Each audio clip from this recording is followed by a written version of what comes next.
Hey, it's Clay. Hope you guys are doing well. Welcome to another video. This is going to be part one in a project featuring this new guitar that I just got. This is going to be called a Trash to Treasure episode.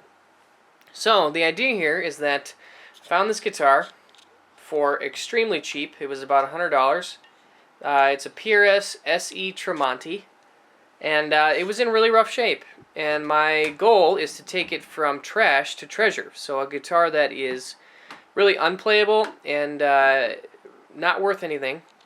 And take it to something that is a really actually quite nice guitar. So let's kind of start off with this guy. I've done a little bit of work already. And I have some footage shot. And if you guys really want to see it, I definitely will post it. But I want to talk about this guitar, what was wrong with it, and the condition that I got it.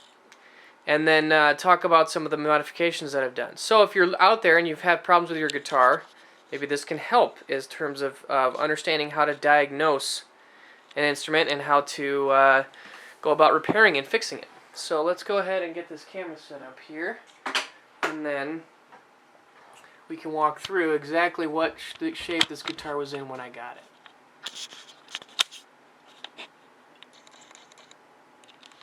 Okay, so when I got this guitar, or at least the listing, it talked about how the neck had been broken. And you can see that there was a headstock crack on the guitar.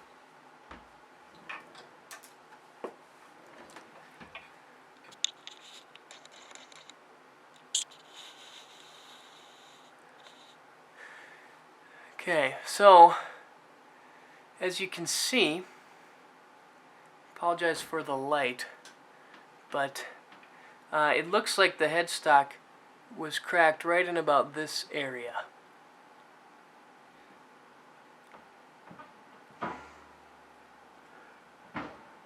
And it looks like it was repaired, and they attempted to do like a refinish of sorts. It kind of has some weird looking stuff on it. But from what I can tell, it actually seems pretty stable. There are strings on this neck right now, and from everything that I can tell, it seems very stable. Now, it's not very pretty, but it's functional. Secondly, the action on this guitar was really, really bad. So let's see if we can highlight that. Okay, so when I'm looking at a guitar to find action, what I do is this exact process. I put the guitar at my feet, and what I want you guys to look at is the white line right here, running all the way down the guitar. Now this guitar is nice because it has binding, but others may not. When I got this guitar, it was not, you can see right now it's relatively straight. When I had it, there was a dip in about this area, like this. So there was a bow, leading to some very, very high action around between the 10th and 12th fret-ish. Very, very high action, very, very difficult to play. Next up, the nut was not cut very properly. As you can see, this nut, it actually appears to be a bone nut. Typically the PRS nuts are black and of some sort of synthetic material. I don't exactly know what it is, but this is white, and it is, I believe, bone or is something. And it was cut very, very high.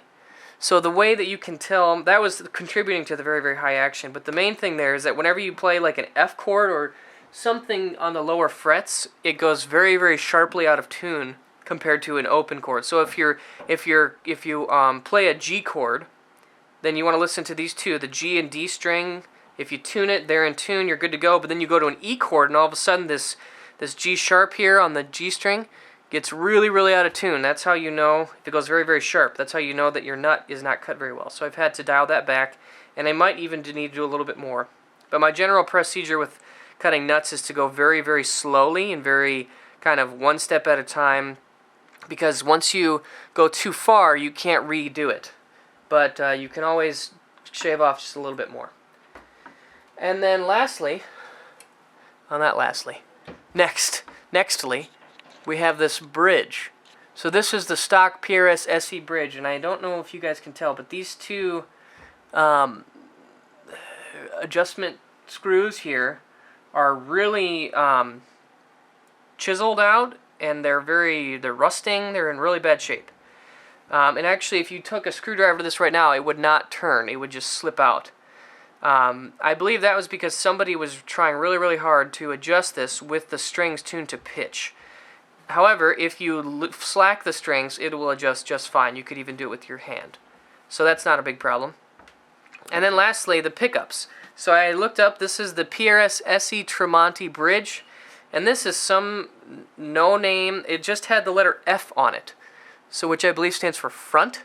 Some sort of Chinese made, very, very cheap pickup, maybe from like a Squire or an Epiphone or something.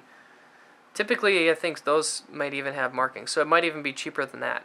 But they're okay. They'll get swapped eventually, but they were cutting in and out, having all sorts of problems with electronics and wiring, and I actually tried really hard to rewire the pickups, but I couldn't get any sound, and so I just threw away the pots and the wiring, and actually now it works great.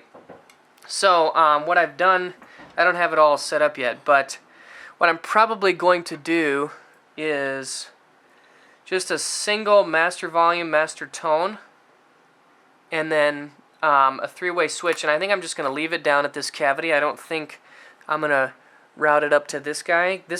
I've been a Stratocaster player for so many years that I'm accustomed to having stuff down here. So I think I'm going to do master volume, master tone, and then the three-way switch in here, so I'll need to open up this hole just a little bit. And then in here, I'm thinking about putting a series parallel switch. Now, I'm not a big fan of coil split, going from humbucker to single coil mode, so I really prefer going series parallel. I just think that it is a really nice choice. You kind of get in that ballpark, but it just sounds a lot better. You know, a humbucker is not designed to operate as a single coil. It's wired differently, it's constructed differently, and so you're just not going to get the same results if you just magically cut out one of the coils, because you know a PAF humbucker is wound to about 8K resistance, and a Stratocaster single coil is 6K. So if you take half of 8K, that's about 4. So it's like a very, very weak, kind of wimpy, pathetic Stratocaster single coil, and that's what it sounds like to my ear. So I really prefer going parallel, which will cut the output a little bit, not as drastically, and it will be a little bit leaner. But it still sounds kind of nice and full and usable. And then my idea is that I want to get this guy set up and running, get a feel for it, and actually I have in the last few days. I've been doing a lot of work on the setup, and it feels really good actually. And then there's one other thing that I need to mention. So one of the reasons why the neck was having such problems is because the previous owner had put, I believe, like 12s or 13s. So the strings on this guitar were just absolutely huge. Now I play 10 to 56 skinny top, heavy bottom strings, and so I'm accustomed to some of the thicker bass strings, but the really thick strings all the way down the board were definitely contributing to why this neck was bowing. And because I was having a hard time adjusting the truss rod, so I think I'm giving it about all it's got. So maybe that has something to do with, maybe I don't have the right tool, maybe the neck brake had part of it, but I think also part of it is that you're using such heavy strings. And so I've actually tuned it down to D standard, so a whole step down, and that has helped tremendously for the tone and the feel and the setup of this guitar. So if you are using really, really heavy strings, you're having a hard time getting the neck to work, consider that the strings might be part of the problem. So I'll keep you guys updated on how this goes. Oh, and then lastly, eventually, I'm thinking about refinishing this. So I'm thinking about stripping it down, getting the heat gun out, and then doing a full nitrocellulose lacquer finish. And so we'll see how that goes. So anyways, I hope you guys enjoy this. If you have any questions about this or comments, please let me know, and I'll see you soon. Bye.